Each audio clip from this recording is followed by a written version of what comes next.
Hello, sixth graders. Welcome back from spring break. It's good to be back with you.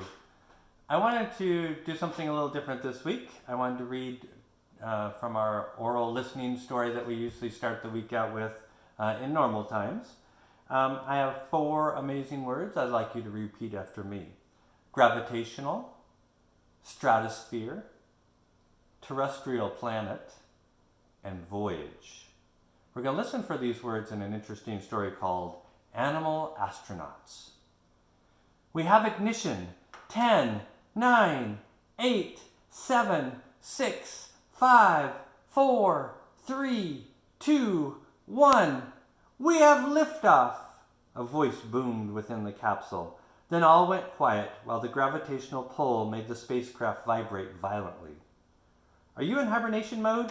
Heather Marie, the chimpanzee, finally asked her animal astronaut in the cage next to hers. No, I'm so glad that my tail was pinched, and I never went into deep sleep. I don't want to miss anything, replied Ryan, the laboratory rat. How can you be so enthusiastic about another mission? Heather Marie asked. Are you kidding? After my last trip, I've been doing everything possible to be chosen for another NASA mission, Ryan declared. Anything beats staying in the laboratory. I can't wait to find out what we will see and do.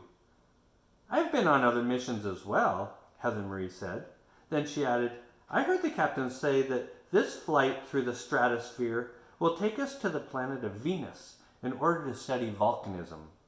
What? Ryan said. The planet of Venus is known as a terrestrial planet. That means that it is solid and made of rock. Terrestrial planets have canyons, craters, mountains, and volcanoes. Wait, what is volcanism? Ryan asked again. A volcano is an opening or rupture in the planet's surface. Volcanism is when scientists study these openings. But why Venus? I was taken there before. Now that Mars has been fully explored, scientists are trying to find another planet for humans to inhabit. Heather Marie explained as she swung up to the top of her cage. Ryan was deep in thought. What else have you seen? He asked. I have seen many impact craters on Venus's surface. What we on Earth call mountains and valleys, the educated chimpanzee responded.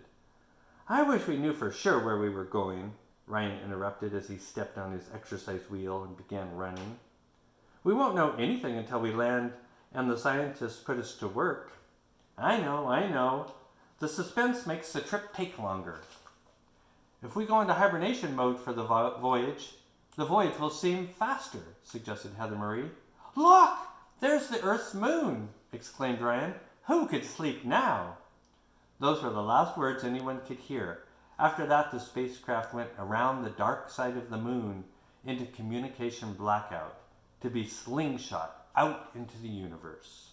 Well, I hope you enjoyed our futuristic story and we're listening to our amazing words, gravitational, stratosphere, terrestrial planet, and voyage. I want to give you a quick preview of your assignment for this week. It's a packet and it includes spelling words as well as information, other worksheets on your vocabulary words. You can practice your spelling test. It talks about how to draw conclusions and gives you practice on that, as well as plot. A little work on pronouns, some more spelling.